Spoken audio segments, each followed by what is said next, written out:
Ito yung sinasabi nilang the balance rock. Balance nga ba siya?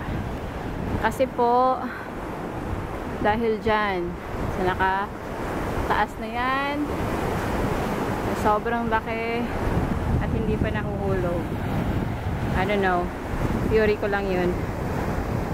But this one, ang ganda niya, para siyang pier. And you can see the waves.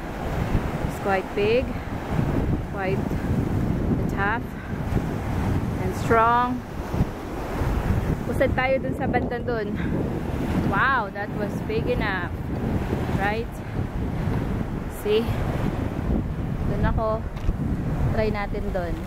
Kita mo yun? So fabulous.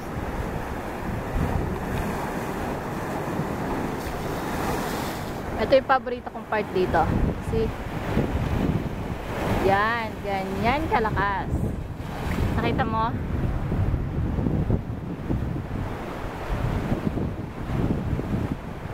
Actually,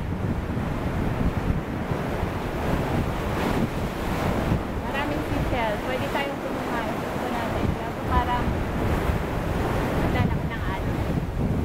Hindi kaya na power. But, see other side, kung gaano siya kaganda.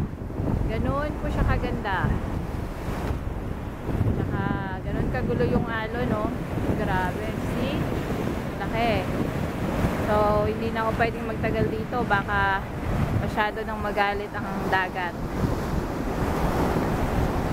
See you on the next side.